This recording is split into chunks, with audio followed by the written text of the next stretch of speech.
इस लेक्चर में हम फेज स्पेस के बारे में पढ़ेंगे, लेकिन फेज स्पेस के बारे में पढ़ने से पहले हम एक कॉन्सेप्ट को समझते हैं और वो है डिग्रीज ऑफ फ्रीडम। कि डिग्रीज ऑफ फ्रीडम से क्या मुराद है। फ़र्ज़ करें कि आपके पास एक गैस का मॉलिक्यूल है, तो अगर वो गैस का मॉलिक्यूल एक्स डायमेंशन में जो है वो एक्स एक्सिस के अलोंग मूव करता है, यानी किसी एक्स एक्सिस के अलोंग, तो और बाकी वाई और जी एक्सिस के अलोंग वो मूव नहीं कर सकता, यानी उसको फ्रीडम नहीं है बाकी दो एक्सिस में मूव करने के, जस्ट सिर्फ इस एक एक्सिस में इस तरफ जाने की और इस तरफ जाने की उसके पास फ्रीडम है। तो इस गैस के इस एक मॉलिक्यूल की जो डिग्री ऑफ फ्रीडम होगी वो 1 होगी। लेकिन अगर यही सेम मॉलिक्यूल्स वाई एक्सिस में भी मूव कर पाए,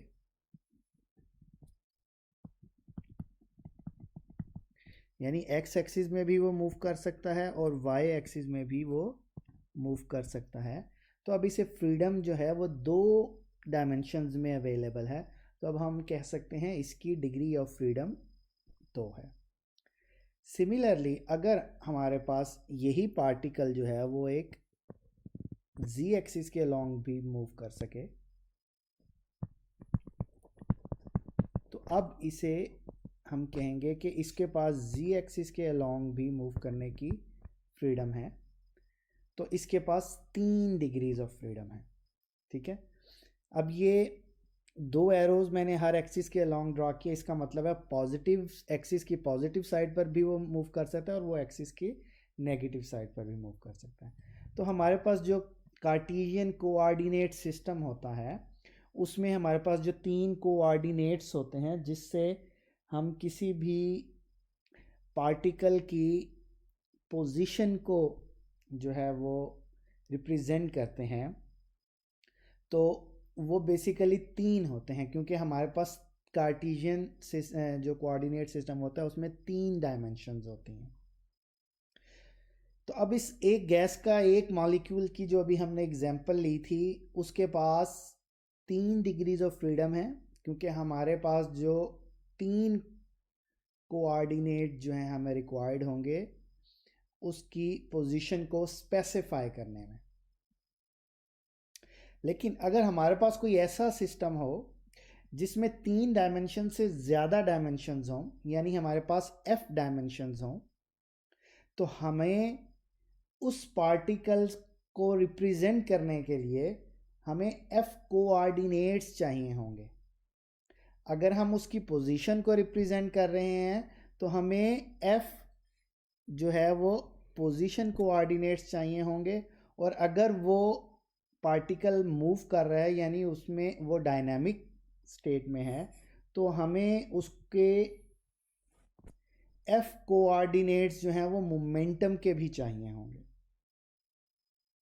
तो सादा लफ्ज़ों में हम ये कह सकते हैं कि हमें इस पार्टिकल को डिस्क्राइब करने के लिए, चाहे हमने उसकी पोजीशन को डिस्क्राइब करना है चाहे हमने उसकी मोशन को डिस्क्राइब करना है, हमें एफ डायमेंशंस के अलोंग जो है एफ कोऑर्डिनेट्स चाहिए होंगे। तो जितने उसके कोऑर्डिनेट्स होंगे जिससे वो हम उसको रिप्रेजेंट कर सकते हैं, उतनी ही एक्चुअल में उसके पास डिग्रीज ऑफ फ्रीडम होती हैं।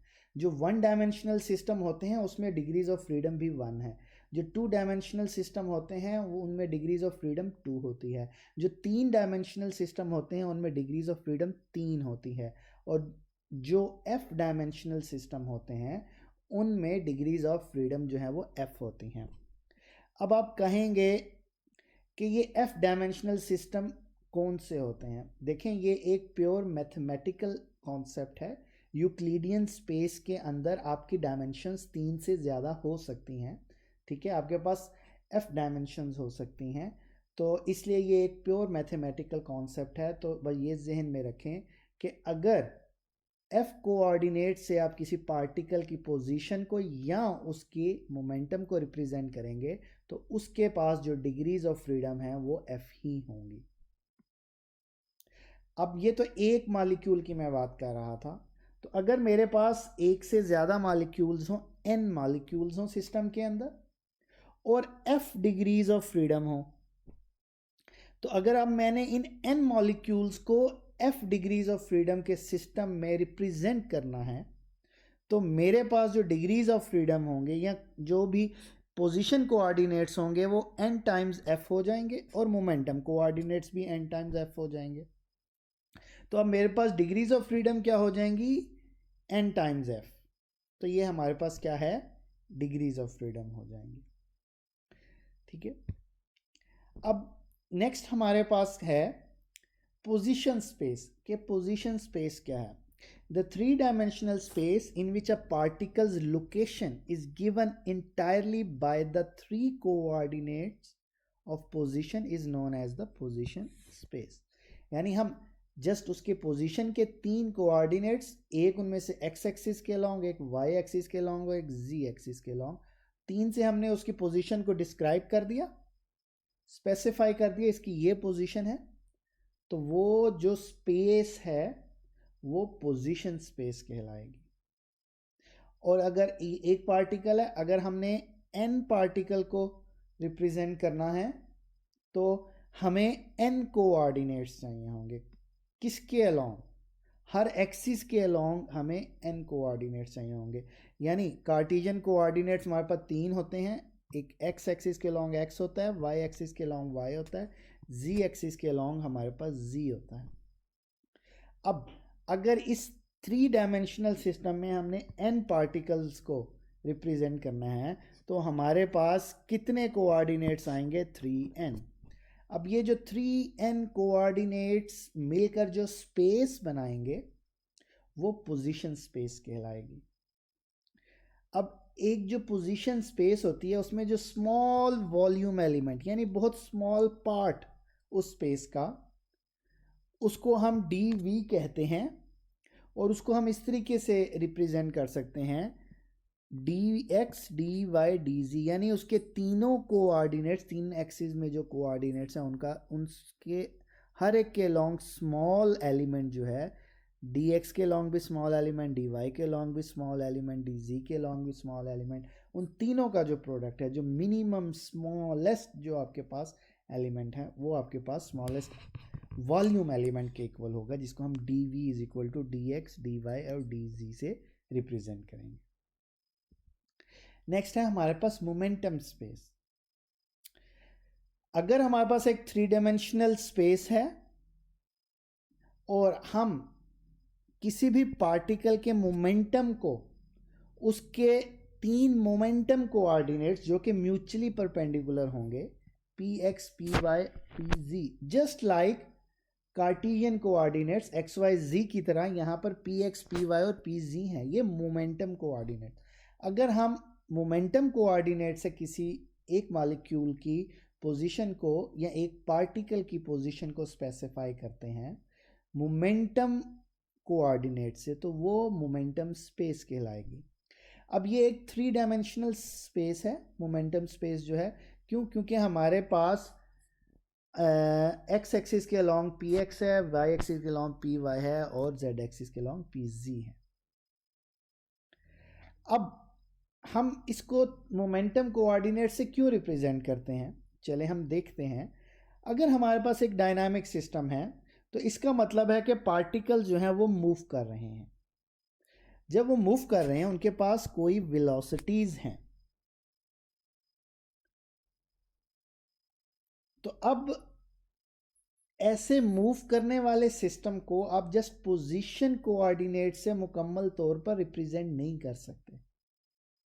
अगर आप पोजीशन कोऑर्डिनेट से करेंगे तो कुछ टाइम के बाद वो उस पोजीशन पर मौजूद नहीं होंगे, क्योंकि वो तो मोशन में है, उनकी वेलोसिटीज चेंज हो रही हैं।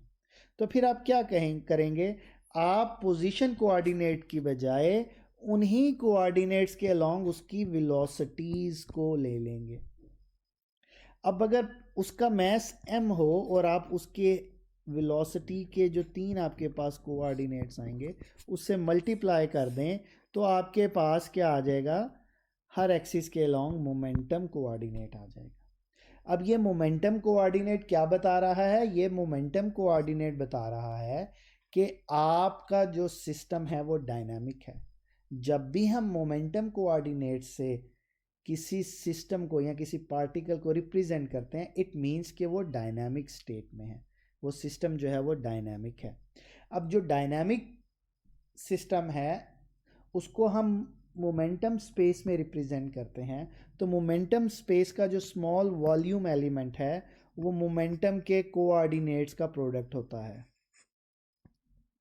वो dpx, dpy और dpz का आपस में प्रोडक्ट के इक्वल होगा, ये small volume element momentum space का।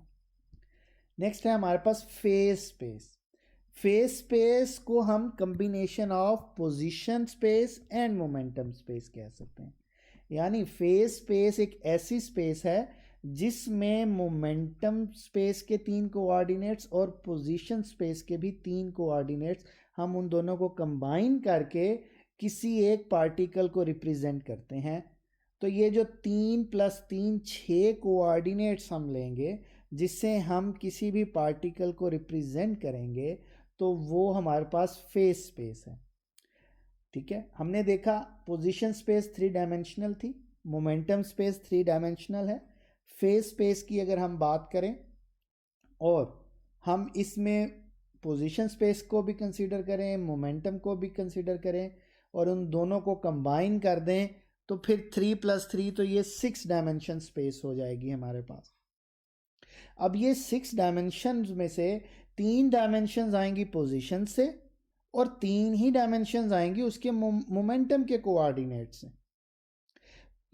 पोजीशन के कोऑर्डिनेट से 3 कौन सी आएंगी, x, y और z। मोमेंटम के कोऑर्डिनेट से 3 कौन से आएंगे, px, py और pz। अब अगर हमने इस पार्टिकल की कंप्लीट इंफॉर्मेशन लेनी है जो कि एक डायनामिक सिस्टम का हिस्सा है, तो हमारे पास इन 6 कोऑर्डिनेट्स का नॉलेज होना चाहिए। अगर हमारे पास इन 6 कोऑर्डिनेट्स का नॉलेज होगा तो हम उसकी पोजीशन और उसका मोमेंटम जो है उसको एक्यूरेटली बता सकते हैं। तो अब ये चूंकि हमारे पास फेज स्पेस जो 6 डायमेंशनल स्पेस है, तो इसका जो स्मॉल वॉल्यूम एलिमेंट है हम उसको डी टाउ से रिप्रेजेंट करेंगे। और डी टाउ जो है वो small element along x axis, small element along y axis, small element along z axis, इन तीनों का प्रोडक्ट इनटू, ये तो सारे हो गए पोजीशन से रिलेटेड कोऑर्डिनेट।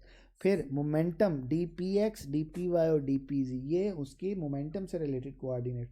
इन 6 के 6 का आपस में प्रोडक्ट जो है वो small volume element of phase space है। अब हम जो है वो एक 6 डायमेंशनल स्पेस को ड्रॉ नहीं कर सकते, तो इसलिए ये एक प्योरली मैथमेटिकल कॉन्सेप्ट है। चलें, अब नेक्स्ट हमारे पास म्यू स्पेस है। म्यू स्पेस क्या होती है? अब हम अपने सिस्टम को जस्ट एक मॉलिक्यूल के पर रिस्ट्रिक्ट करते हैं। हम कहते हैं कि हमारे पास सिर्फ एक मॉलिक्यूल सिस्टम है, सिंगल मॉलिक्यूल सिस्टम है। अगर हम इस एक मॉलिक्यूल की जो गैस है और या जो सिस्टम है उसकी पोजीशन को स्पेसिफाई करें, तो हमें फेज स्पेस में कैसे करनी पड़ेगी? हम 3 पोजीशन के कोऑर्डिनेट्स लेंगे, 3 मोमेंटम के, यानी टोटल 6 कोऑर्डिनेट्स लेंगे। तो हम x, y, z जो कि पोजीशन को रिप्रेजेंट करेंगे और वो पोजीशन स्पेस में होंगे। इसी तरह हम p, x, py, pz लेंगे जो कि उसकी मोमेंटम स्पेस को रिप्रेजेंट करेंगे। जब हम इनको कंबाइन करेंगे फेज स्पेस के अंदर, तो ये x, y, z, px, py, pz ये 6 के 6 कंबाइन हो जाएंगे कोऑर्डिनेट्स जो कि उसको स्पेसिफाई करेंगे कंबाइन होके। तो अब ये जो हमारे पास 6 कोऑर्डिनेट्स हैं जो कि एक सिंगल एटम को या एक सिंगल मॉलिक्यूल को रिप्रेजेंट कर रहे हैं फेज स्पेस के अंदर, ठीक है, तो वो हमारे पास क्या है? म्यू स्पेस है। अब एक पॉइंट जो है जिसमें 6 कोऑर्डिनेट्स हैं वो जस्ट एक मॉलिक्यूल को रिप्रेजेंट कर रहा है। अगर हमारे सिस्टम के अंदर मोनोएटॉमिक मॉलिक्यूल्स हैं लेकिन वो उन मॉलिक्यूल्स की तादाद कैपिटल N है, तो अब हमारे पास N फेज स्पेस पॉइंट्स आएंगे। हमारे पास कितने पॉइंट्स आएंगे? N फेज स्पेस पॉइंट्स आएंगे, जिससे हम इसको रिप्रेजेंट कर सकेंगे। ठीक है, तो एक फेज स्पेस का जो पॉइंट है उसके 6 कोऑर्डिनेट्स हैं, और अगर हमारे पास n फेज स्पेस के पॉइंट हैं तो आप 6 से इस n को मल्टीप्लाई कर दें। लेकिन अब ये जहन में रखना है कि ये जो 6 कोऑर्डिनेट्स का हमारे पास कॉम्बिनेशन है, ये जस्ट एक मॉलिक्यूल को रिप्रेजेंट कर रहा है। अब एनर्जी ऑफ द मॉलिक्यूल्स हम मोमेंटम की टर्म्स में कैसे लेते हैं? P X square plus P Y square plus Z square divided by 2m, जो कि हमारे पास पी स्क्वेयर ओवर 2m, यानी ये E को हम पी स्क्वेयर ओवर 2m की फॉर्म में लिख सकते हैं।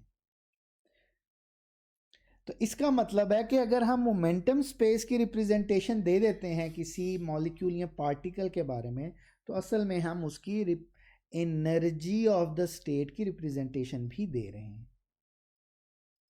तो अब ऐसा 6 डायमेंशनल स्पेस जो कि एक सिंगल पार्टिकल के को रिप्रेजेंट करे सिंगल पॉइंट से फेज स्पेस की, उसको हम मॉलिक्यूलर स्पेस कहते हैं। लेकिन अगर हमारे पास n मॉलिक्यूल्स हो जाएंगे और अगर हमने उन n मॉलिक्यूल्स को इन 6 डायमेंशंस के अंदर रिप्रेजेंट करना है, तो हमारे पास जो है वो 6n जो हैं वो कोऑर्डिनेट्स हो जाएंगे।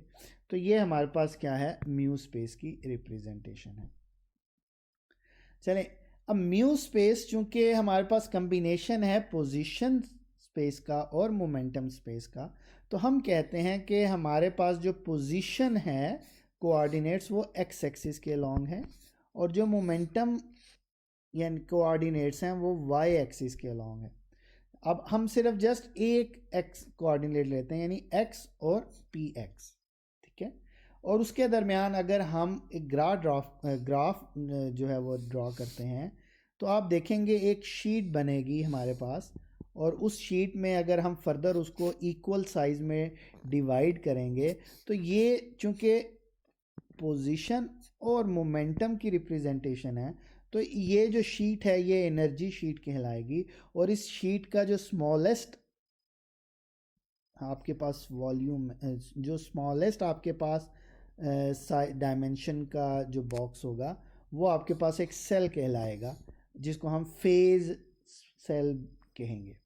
अब आपको ये तो पता है कि सेल क्या चीज़ होती है, तो एक जो आपके पास इक्वल साइज़ की जो डायमेंशंस के सब कंपार्टमेंट्स होते हैं, इस एनर्जी शीट में वो इस x और px की एनर्जी शीट में एक सेल कहलाएगा।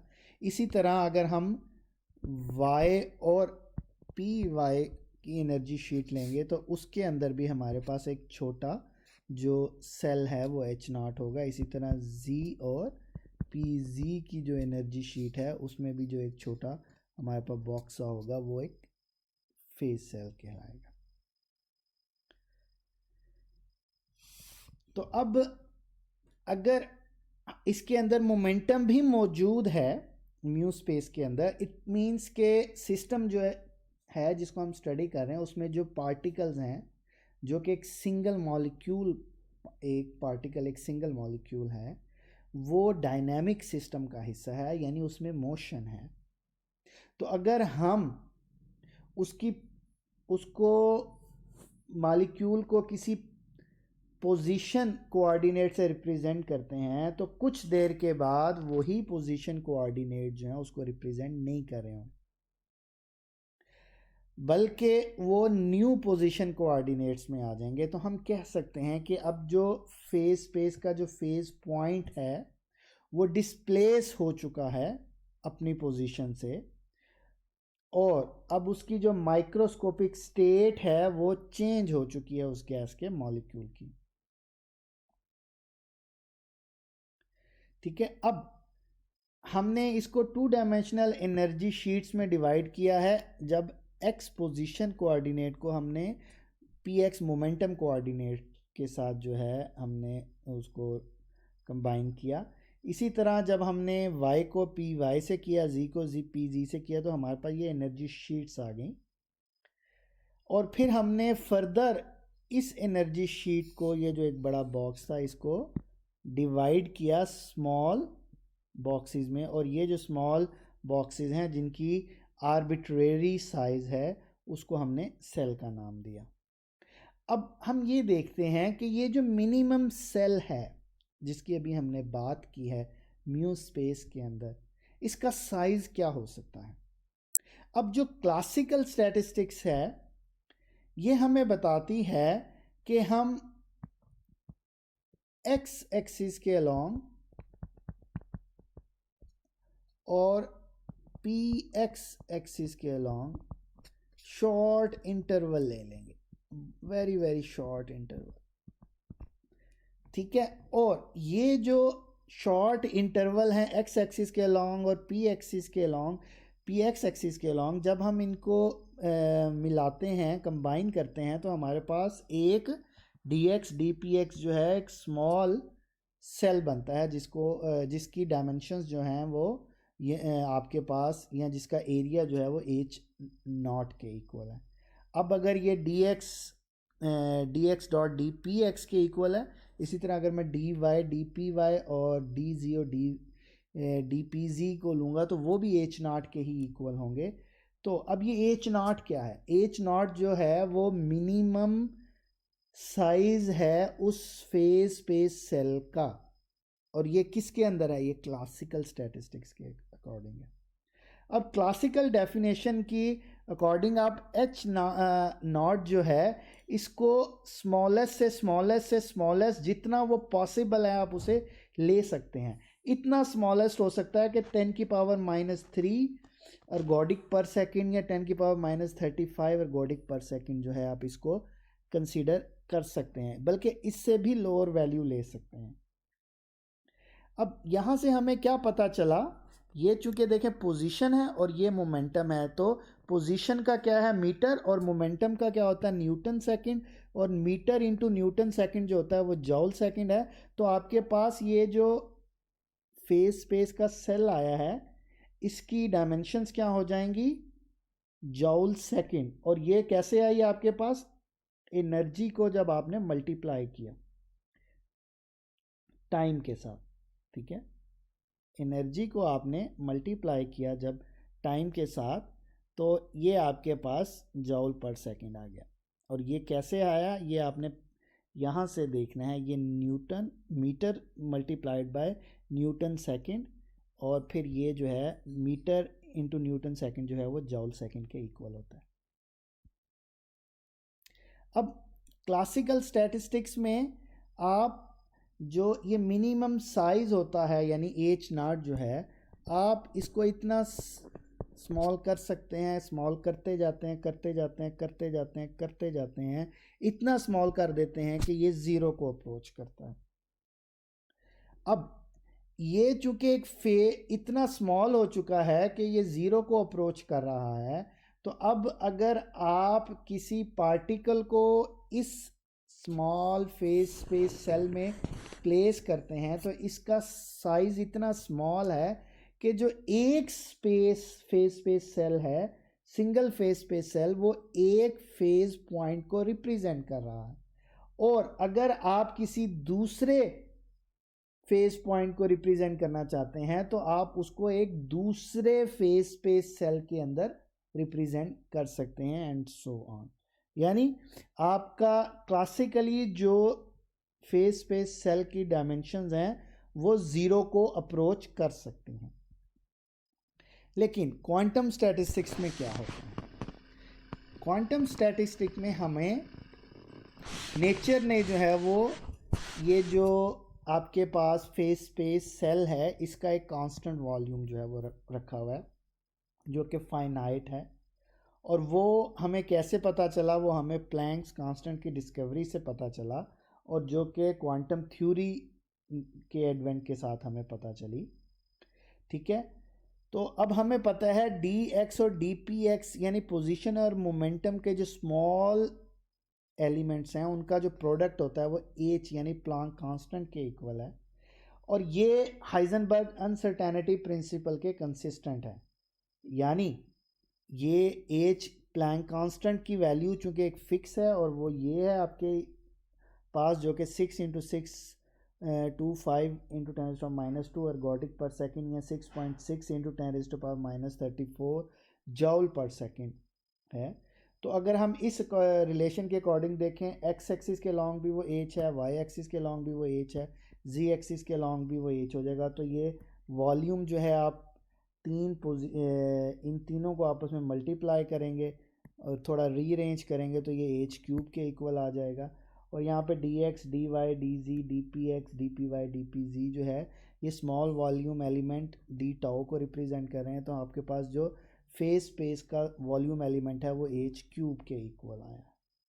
यानी अब एच क्यूब के इक्वल वॉल्यूम एलिमेंट है, इससे मज़ीद छोटा नहीं हो सकता according to Heisenberg uncertainty principle. यानी अगर आप डी एक्स और डी पी एक्स है ना, तो अगर आप डी एक्स को एक्यूरेट कर देंगे, इसमें अनसर्टेनिटी कम कर देंगे, तो आपकी डी पी एक्स में अनसर्टेनिटी बढ़ जाएगी, इसमें कम हो गई है। लेकिन अगर आप डी पी एक्स में अनसर्टेनिटी को अगर आप कम कर देते हैं तो आपका डी एक्स में अनसर्टेनिटी जो है वो बढ़ जाएगी। ठीक है, तो क्या होगा अगर फेज स्पेस सेल को अगर आप किसी पोजीशन देखें, ये आपका एक्स एक्सिस था, पोजीशन एक्सिस था, और ये आपका पी एक्स यानी मोमेंटम एक्सिस था। अगर आप इस सेल को पोजीशन स्पेस के एक्सिस के लॉन्ग स्ट्रेच कर देंगे तो ये इसका साइज जो है वो मोमेंटम एक्सिस में स्मॉल हो जाएगा। यानी इधर अनसर्टेनिटी बढ़ गई पोजीशन में तो मोमेंटम में कम होगी, लेकिन अगर आप उसकी मोमेंटम में स्ट्रेच कर देंगे तो पोजीशन में ये देख लें वो उसकी अनसर्टेनिटी कम होगी। लेकिन ओवरऑल वॉल्यूम ये जो मैंने दो बार से बना दिए हैं इनका वॉल्यूम जो है वो एच क्यूब ही रहेगा। अब देखें, जो unit of phase space volume जो होता है वो आपके पास क्या है, जॉल सेकंड जो का क्यूब अगर आप ले लेंगे तो वो फेज स्पेस वॉल्यूम का यूनिट आपके पास आ गया। चले, अभी तक जो हमने फेज स्पेस को डिस्कस किया उसमें हमने म्यू स्पेस को देखा था, और म्यू स्पेस के लिए हमने कहा था अगर हम एक फेज पॉइंट से एक सिंगल मॉलिक्यूल को रिप्रेजेंट करें तो वो म्यू स्पेस है, उसे हम मॉलिक्यूलर स्पेस भी कहते हैं। लेकिन अगर हम डील कर रहे हैं सिस्टम ऑफ एन मॉलिक्यूल से, और ये जो एन मॉलिक्यूल्स हैं, ठीक है, अगर हर एक मॉलिक्यूल के लिए हमें 6 कोऑर्डिनेट्स चाहिए तो हमारे पास कितने डायमेंशनल फेज स्पेस हो जाएगी, 6n डायमेंशनल स्पेस हो जाएगी। अगर अब हम फेज स्पेस का जो एक सिंगल पॉइंट है वो ये 6n डायमेंशनल फेज स्पेस को रिप्रेजेंट करें तो ये एक मॉलिक्यूल यानी अब n मॉलिक्यूल्स को आपने एक सिंगल पार्टिकल से रिप्रेजेंट कर दिया। ठीक है, तो आपके पास जो स्पेस आएगी, अब एक सिंगल फेज पॉइंट जो है वो 6n कोऑर्डिनेट्स को रिप्रेजेंट कर रहा है, 6 कोऑर्डिनेट्स फॉर वन पार्टिकल, और n पार्टिकल्स थे तो 6n जो है वो आपके पास टोटल कोऑर्डिनेट्स होंगे, और ये जो 6n कोऑर्डिनेट्स हैं ये एक सिंगल पॉइंट जो है फेज स्पेस में वो रिप्रेजेंट कर रहा है। अब फर्क क्या है गैमा स्पेस और म्यू स्पेस में? गैमा स्पेस में हम n पार्टिकल्स को एक सिंगल फेज पॉइंट से रिप्रेजेंट कर सकते हैं, जबकि म्यू स्पेस के अंदर अब हम एक सिंगल फेज पॉइंट से सिर्फ एक मॉलिक्यूल को रिप्रेजेंट कर सकते हैं। अगर हमने n को रिप्रेजेंट करना है तो हमें n फेज पॉइंट लेने पड़ेंगे, लेकिन यहां पर क्या है, हम n मॉलिक्यूल्स को एक सिंगल गैमा स्पेस के अंदर हम n मॉलिक्यूल्स को एक सिंगल फेज पॉइंट से रिप्रेजेंट कर सकते हैं। तो ये हमारे पास जो स्पेस होगी गैमा स्पेस होगी। अब आप कहेंगे कि गैमा स्पेस तो मैथमेटिकली रिप्रेजेंट करना मुश्किल है, क्योंकि आपके पास जो एक फेस पॉइंट है वो तो n मॉलिक्यूल्स को रिप्रेजेंट कर रहा है, ठीक है। लेकिन इसका एक बहुत बड़ा एडवांटेज है, हाँ ये हम मैथमेटिकली रिप्रेजेंट करना मुश्किल है और ड्रॉ करना तो बिल्कुल ही मुश्किल है, लेकिन इसका एक एडवांटेज है और वो एडवांटेज ये है कि अगर हमारे पास कोई एक एनसेम्बल हो, अब एक एनसेम्बल जो होता है वो असल में assembly of all accessible micro states of the system corresponding to one macro state होता है। यानी किसी एक गिवन मैक्रो स्टेट के अंदर जितनी माइक्रो स्टेट्स होती हैं, हम उनका कलेक्शन जब लेते हैं तो हम उसको एनसेम्बल बोलते हैं। तो अब हम एक एनसेम्बल के अंदर जितनी भी नंबर ऑफ माइक्रो स्टेट्स हैं, अगर अब हम उसको 6n डायमेंशन से रिप्रेजेंटेशन दें तो हम उसको एक सिंगल फेज पॉइंट से रिप्रेजेंट कर सकते हैं, और वो जो सिंगल फेज पॉइंट है वो आपके पास क्या कहलाता है, वो गैमा स्पेस का पॉइंट कहलाता है। अब जो गैमा स्पेस है ये एक कंसेप्चुअल यूक्लिडियन स्पेस है, और इसके अंदर जो आपके पास 2fn रेक्टेंगुलर एक्सिस होते हैं, ठीक है ना। f यहाँ पर क्या है, डिग्रीज ऑफ फ्रीडम है, n जो है आपके पास नंबर ऑफ मॉलिक्यूल्स हैं, 2 से मल्टीप्लाई करें 2fn जो है वो आपके पास रेक्टेंगुलर एक्सिस होते हैं। चलें हम अपने लेक्चर को थोड़ा समराइज करें। तो for a general case of f degrees of freedom पर मॉलिक्यूल हम देख सकते हैं पोजीशन स्पेस में अगर f डिग्रीज ऑफ फ्रीडम है तो पोजीशन स्पेस में आपके पास कितनी डायमेंशंस हैं, f ही हैं। मोमेंटम स्पेस में भी f ही हैं, ठीक है ना। जितनी डायमेंशन, जितनी डिग्रीज ऑफ फ्रीडम उतनी डायमेंशन, ठीक है। लेकिन जब आप म्यू स्पेस में आएंगे, ठीक है, तो ये आपके पास अगर f मोमेंटम डायमेंशंस हैं और f ही पोजीशन है, तो इन दोनों का कंबाइन करेंगे, यानी ये f प्लस f क्या हो जाएगा 2f, इन दोनों का कॉम्बिनेशन ही आपके पास ये म्यू स्पेस है ना। तो आप इसे लिख सकते हैं कि ये 2f, इन दोनों को आपने ऐड किया और आपने ऐड करने के बाद लिख दिया कि ये क्या हो गया आपके पास, ऐड होने के बाद ये आपके पास 2f डायमेंशन आ गए। अब म्यू स्पेस के अंदर आपने 2f डायमेंशन से एक पॉइंट को अगर रिप्रेजेंट किया है, फेज पॉइंट को, तो वो एक phase point just for one molecule है, ठीक है, इसलिए ये 2f है।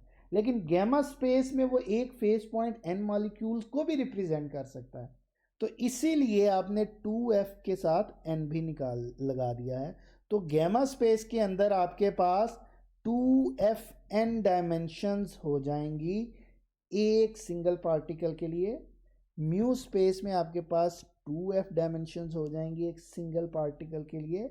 मोमेंटम स्पेस के लिए आपके पास f डायमेंशन हो जाएंगी, और पोजीशन स्पेस में भी ऑफ कोर्स आपके पास f डायमेंशंस हो जाएंगे।